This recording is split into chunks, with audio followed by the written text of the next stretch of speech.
Greetings, everyone. Greetings. A few hours ago, the French military has begun its withdrawal from Niger. How did things get here? We are going to explore this to understand how Niger has been able to succeed at expelling France with its arrogance, the arrogance of Macron, the president of France.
Now, news reaching us says that the French military has begun the process of its withdrawal from Niger.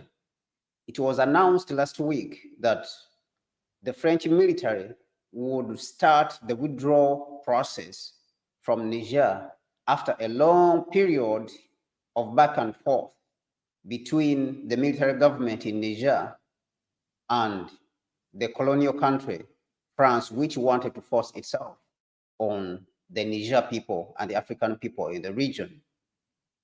Now, what we are seeing is a lesson in discipline and persistence. Yesterday, it was announced that the French military would start its withdrawal today. And a joint statement has also been issued between the two sides, the military government in Niger and the French government. How did the Niger military achieve this victory? We are going to look at it. But before that, let us look at the news that is coming out from the major news platforms that is speaking about this particular withdrawal of the French military from Niger. Let us get to it. Now, the news that is coming is saying that France has initiated troops withdrawal from Niger following the junta's demand. Of course, they are still calling it the junta, but we, the African people, call it the military government currently. And this is the news that is coming out of Niger. Now, the French military convoys have begun withdrawing from bases in southwest Niger, marking the start of a departure demanded by the Niger's military government that has dealt a further blow to France's influence in West Africa. Pickup trucks and armored personnel carriers laden with French troops drove through the dusty skirts of the capital Niamey on Tuesday, which is today. This is happening just a few hours ago. Reuters, of course, reported on this also.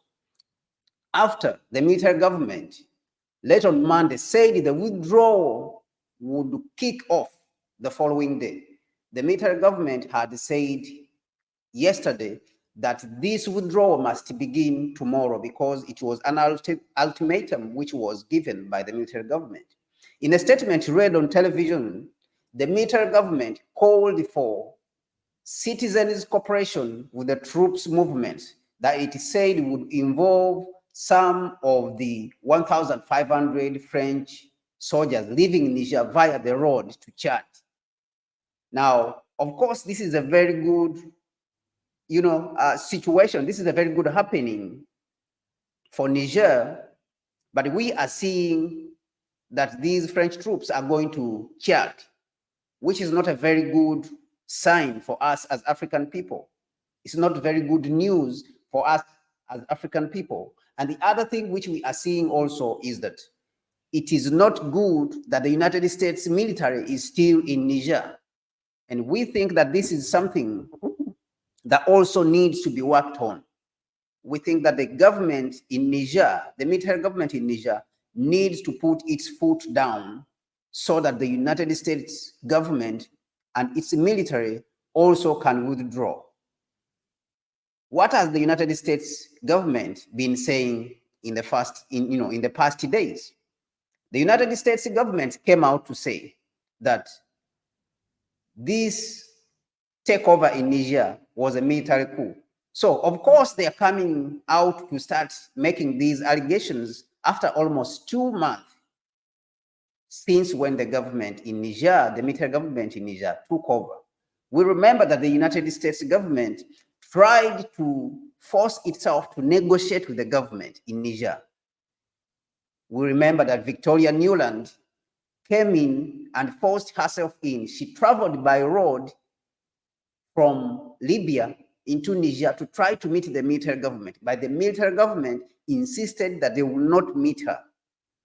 So this posturing that we are seeing by the United States is a sign that the United States tried to coerce and even to bribe the military government in Niger, but the military government refused. Because it has taken 2 months for the United States to call this a coup. They had refused to call it a coup because they thought that they would bribe the government, because a lot was at stake for them. And what was at stake? The United States has 2 military bases in Niger. So they were thinking that they would find a way of bribing them, of coercing them, of intimidating them, so that they can give in to the demands of the United States. And lo and behold, the military government in Niger has held its ground. We are going to look at the lessons that all Africans and all African governments can learn from how Niger has handled this situation. Of course, the United States government has assessed, this is what they claim, that the United States has assessed that the July takeover in Niger was a military coup d'etat. Senior administration officials said on Tuesday, after it became clear that the military government did not want to abide by the constitutional guidelines to restore civilian rule and democratic rule. This is what they are claiming. After the United States using its tricks and its tricks failing and the military government rejecting it, it is now claiming that it is realizing that this was a military coup, and therefore the junta, or what it calls the junta, what we are calling the military government, has refused to abide by constitutional guidelines.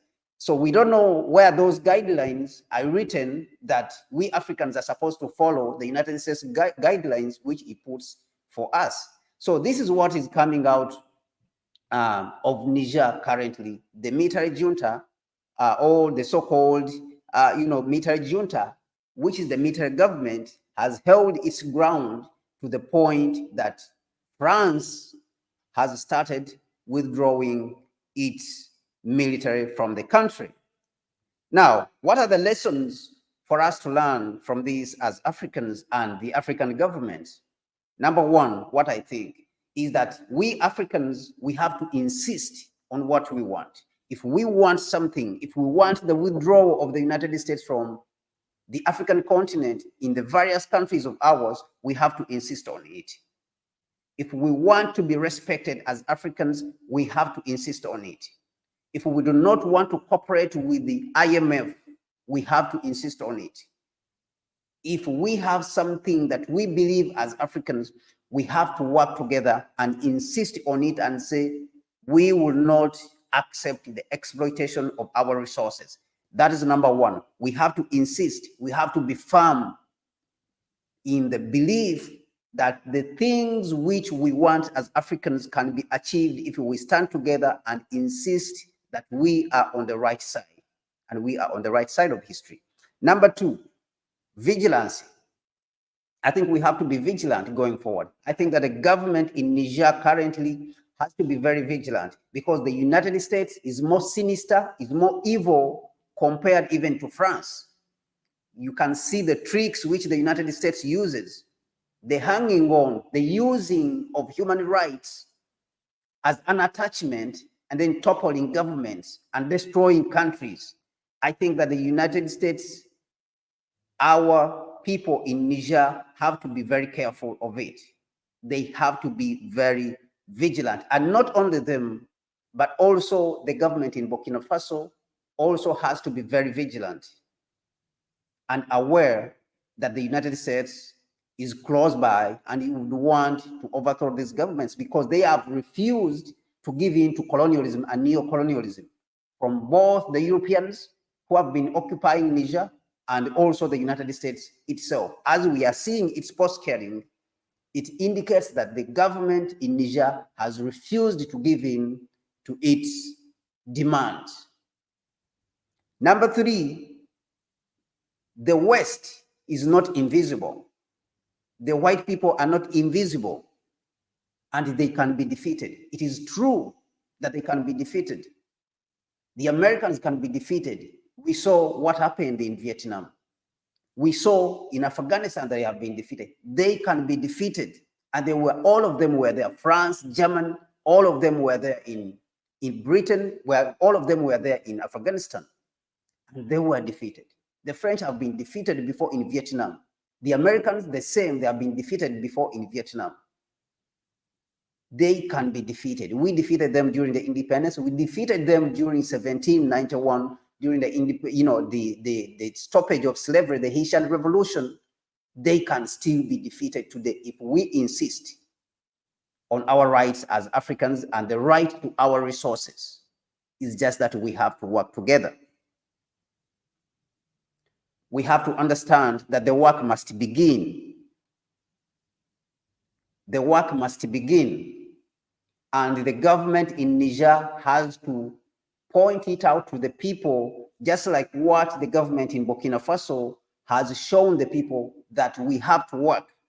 The promises of democracy does not bring immediate benefit to the people. And therefore, the people have to be mobilized to work. The people have to be mobilized, all of them, to start building themselves, the country. And these empty promises, it should be made clear that the promise of elections does not bring economic development, as we have seen for the last 60 years in Africa. And I think that it should be made very clear to the people so that people do not have false expectations. Because in majority of the African countries, false expectations have been given to the people that if you elect, all of a sudden there's going to be economic growth, economic upward mobility. There's going to be economic heaven in your various countries. And I think that this has to be made very clear that the work must begin by all of us. The priority must be put at reorganizing the country, Niger, Burkina Faso, Mali, and if possible, for them to work together on common interests. And as they have already started working together in some areas, like security, they have already started working together. So it should be made clear that the priority is not the elections, as it has been already pointed out in Burkina Faso. The priority is to reorganize the country and start rebuilding it. The priority is not the elections. And I think that this will help the people to understand that we cannot put our promise and get this false hope that if we elect, then all of a sudden a messiah is going to come from elections and give us the economic growth that we want. But rather we have to work together undivided as a country and build the country together. I think that this has to be emphasized. Number 5 as a lesson, what I think is that as Africans, we can protect ourselves. I remember that President Macron claimed that if it was not for France, Mali would have collapsed. And then also, after giving in to Niger, he claimed that it is because the junta doesn't want to fight, so we are leaving. And this is false. Let us examine the fact. Niger has military troops of around 35,000 military personnel. France came with military personnel of around 1,500. At least that is what they claim, even though some sources say in Niger they have been having more than 3,000 to 5,000 troops. But what this shows you is that they have a racist approach when it comes to the African continent. How can they tell us that 1,500 French troops are better than 35,000 African military personnel? This is a disrespect, a racist approach, and an insult to our African military personnel. So we can protect ourselves. Logically, it does not apply. It does not make sense that 1,500 military men from Europe are better than 35,000 African men who are in the military. The other thing, of course, which is like an argument that you would put up, is the issue of technology, that they have advanced technology. Okay, even with that, if they had so much technology and they were able, why were they not able to stop the jihadists in Mali and in the Sahel for the last 10 years, for the last decade? Because they have been in the Sahel for over 10 years. Why were they not able? Instead, what we have seen is that in countries like Niger, who have taken security under their control in their own hands, and in Mali, we see that even though the Western world has tried to make it look like it has been the savior, there has been better security in Mali and Niger under the military governments which exist today. So this shows you that we can protect ourselves. The leader of Burkina Faso, in his message, which was delivered by one of the ministers at the United Nations, mentioned clearly that the situation, the security situation in Burkina Faso has improved clearly. In Mali, they mentioned the same thing, that the security situation, ever since the military government, the so-called junta, came into power, the security situation has actually improved, which of course the Western world denies in order to legitimize their presence in Africa. And in this is a continuation of an insult which is pushed on the African people. It is a continuation of the insult of the African people that we cannot protect ourselves, and therefore we need a handful of European men and white men and American men, that we, the youngest continent of the African continent, we cannot protect ourselves. With that being said, I think that these are the lessons which we can learn from this situation as we are seeing the withdrawal of the French troops from Niger starting today, a few hours ago. Once again, my name is Kwame Gonza. I want to thank you for staying with me at Africa Reimagined. Support the channel and share it with others, invite others. We have a lot of things to offer when we are working together with the Africa Continental Unity Party, of course. On the other hand, also Connect Africa with my sister Mallet. So we want to invite you once again, be part of this movement, support all these organizations, support every Pan-African organization that you know, any Pan-African organization that you know, so that we can build Africa by ourselves. There's no one who's going to build Africa for us. We are going to build Africa by ourselves, and we have to be very confident. Economically, we have to build a new economic system. Politically, we have to build a new political system for Africa, and that is what actually the Africa Continental Unity Party is proposing, that we need a new form of democracy whereby our people vote on issues, they vote on policy, they do not vote individuals, and the individuals whoever they are, who are going to be brought by the machinery of the party, are going to implement the policies of the people which they have voted on, regardless of the individual. And that is where we want to go. And with this, we believe that we will be able to build a new Africa within the next 20 years to a leading GDP of around $60 trillion. And that puts us at a GDP per capita of $20,000, which we can do as Africans with a population of 1.5 billion people, which we currently have. But in 20 years, we suppose that Africa could have a population of around 2.5 billion people. Now, this is the possibility, and we have to believe that it can be done. Thank you very much. And my name is Kwame Gonza. Thank you for supporting the channel. Peace and God bless you.